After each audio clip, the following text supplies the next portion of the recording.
అనపర్తి శ్రీరామకృష్ణ సేవ సమితి ఆధ్వర్యంలో వ్యక్తిత్వ వికాస సదస్సు 2024 వివేక పథం మానవీయ విలువలు శిక్షణ కార్యక్రమంలో రాజమహేంద్రవరం రామకృష్ణ మఠం శ్రీమత్ స్వామి సేవ్యానందజీ మహారాజ్, కడప రామకృష్ణ మఠం శ్రీమత్ స్వామి సన్నివాసానందజీ మహారాజ్ పాల్గొని ప్రసంగిస్తున్న అనపర్తి శాసనసభ్యులు నల్లమిల్లి రామకృష్ణారెడ్డి. ఈ కార్యక్రమంలో అనపర్తి రామకృష్ణ సేవ సమితి అధ్యక్షులు పడాల సుబ్బారెడ్డి, తూర్పు గోదావరి జిల్లా తెలుగు రైతు అధ్యక్షులు శిరసపల్లి నాగేశ్వరరావు, అనపర్తి మండల టీడీపీ అధ్యక్షులు దత్తుడు శ్రీను, తూర్పు గోదావరి జిల్లా సాంస్కృతిక విభాగ అధ్యక్షులు దేవదాన బాబా, తూర్పు గోదావరి జిల్లా తెలుగు రైతు కార్యదర్శి సుబ్బారెడ్డి, అనపర్తి శ్రీరామకృష్ణ సేవ సమితి సభ్యులు దుర్గప్రసాద్, అనపర్తి రామకృష్ణ సేవ సమితి సభ్యులు, అనపర్తి టౌన్ ఎన్డీఏ నాయకులు, కార్యకర్తలు పాల్గొన్నారు. ఈ కార్యక్రమంలో పాల్గొన్న పెద్దలు సరస్వతి నాగేశ్వరరావు గారికి, బాబా గారికి, సత్యబాబు గారికి, సుబ్బారెడ్డి గారికి, శ్రీని గారికి, శ్రీనివాసరావు గారికి, వెంకటబాబు గారికి, అదేవిధంగా బుద్ధమ్మ గారికి, రామకృష్ణ సేవా సమితి ఉపాధ్యక్షులు గారికి, అదేవిధంగా శ్రీనివాసరెడ్డి గారికి, అన్నారం గారికి, ప్రిన్సిపల్ గారికి, వేదిక ముందు ఉన్న పెద్దలు, మీడియా మిత్రులు అందరికీ పేరు పేరున నా హృదయపూర్వక నమస్కారాలు. విద్యార్థులకి నా శుభాశీస్సులు. చాలా సంతోషం.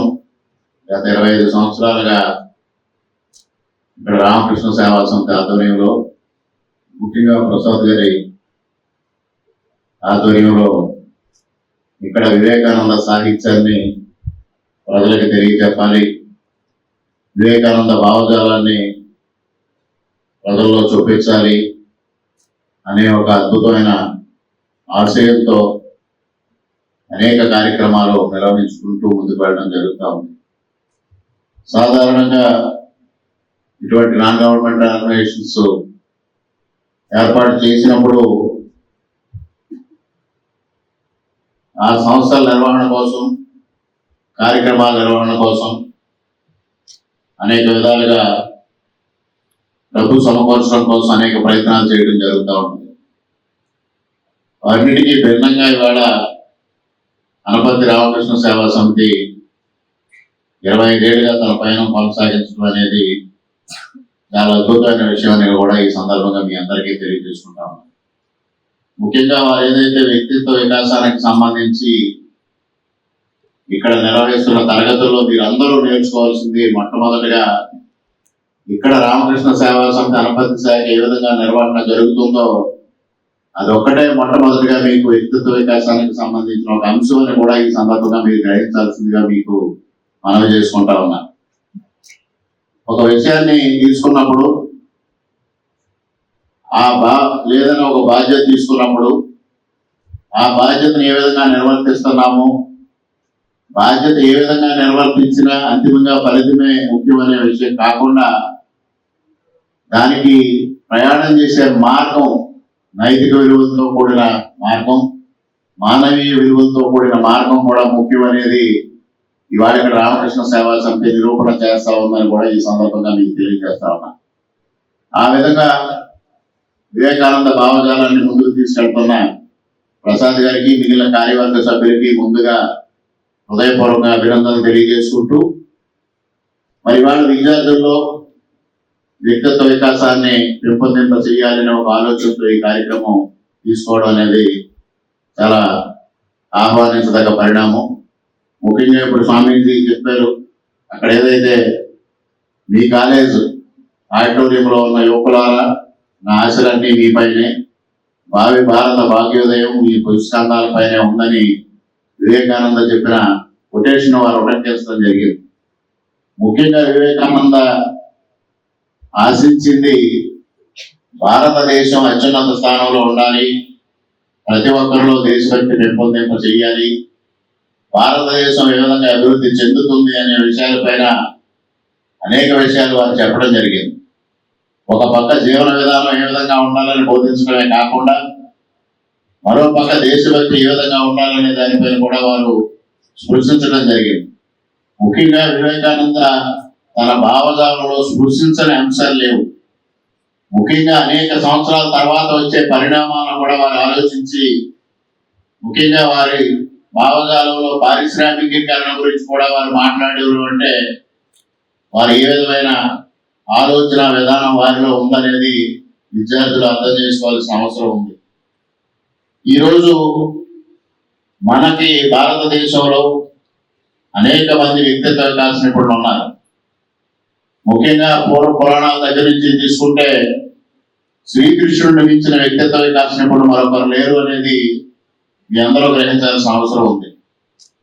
ఆయన భగవద్గీత బోధించడం ద్వారా ఒక అత్యద్భుతమైన వ్యక్తిత్వ వికాస నిపుణుడు శ్రీకృష్ణుడు.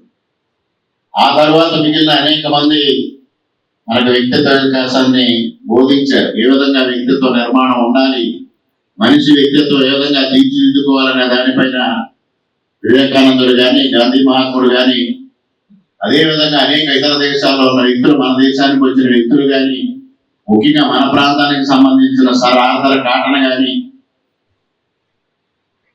ఇటువంటి ఎంతో మంది మనల్ని వ్యక్తిత్వాన్ని ఏ విధంగా తీర్చిదిద్దుకోవాలనే దానిపైన మనం బోధించిన ఇవాళ మనం పాశ్చాత్య విలువల పట్ల ధనం అనేది ప్రధానం కాదు.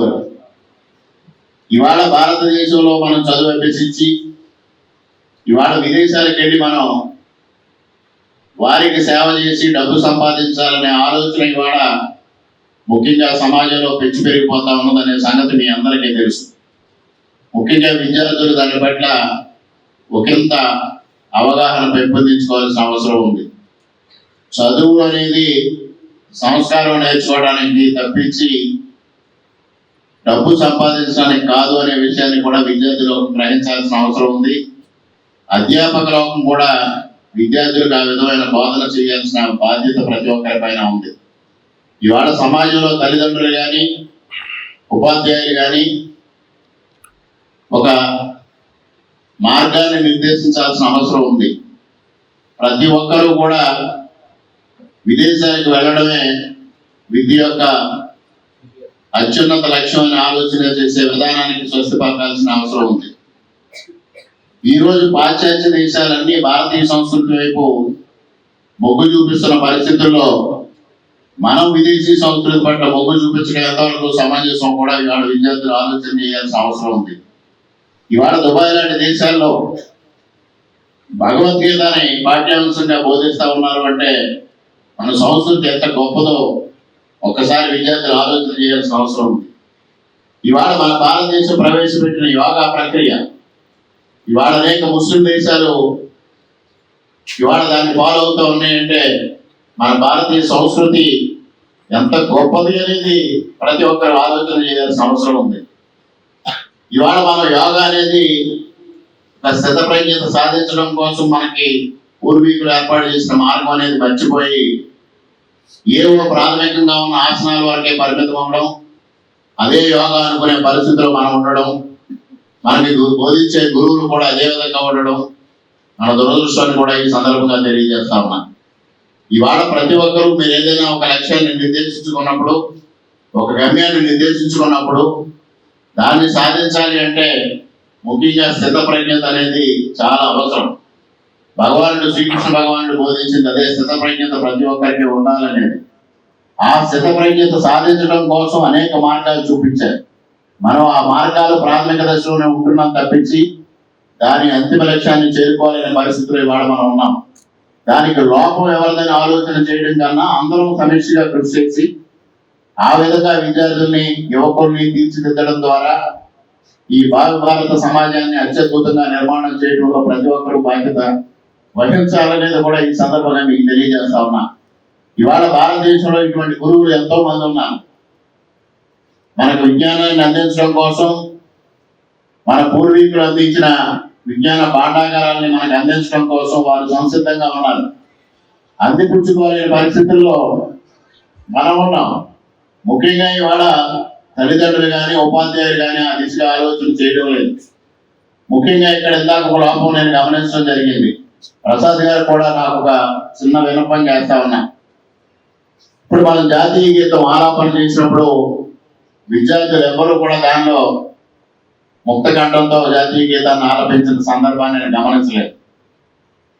అదేవిధంగా జాతీయ గీతాలాపన ఎంత ప్రాముఖ్యత కలిగిందో ఇవాళ ఉపాధ్యాయులు కానీ వీరు కానీ అందరూ వారికి బోధించాల్సిన అవసరం ఉంది. అదేవిధంగా నేను గత 20 సంవత్సరాలుగా గమనిస్తా ఉన్నాను, మీరు ప్రారంభం అంతిమం రెండూ కూడా జనగణమనతోనే ముగించడం జరుగుతూ ఉంది.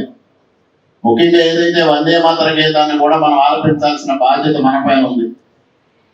ప్రారంభ కార్యక్రమంలో వందే మాతరం ద్వారా ప్రారంభించి క్లోజింగ్ మాత్రం జనగణమనతో చేయాల్సిందిగా వారికి కూడా సవినయంగా విజ్ఞప్తి చేస్తా ఉన్నా.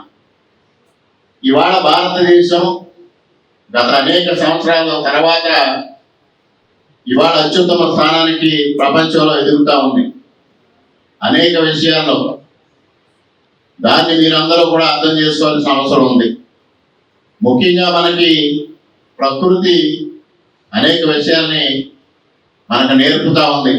ఒక నదిని చూడండి, ఒక చెట్టును చూడండి, ఒక మొక్కను చూడండి, ఒక వ్యక్తి నిర్మాణం ఎలా ఉండాలి, ఒక వ్యక్తిత్వ నిర్మాణం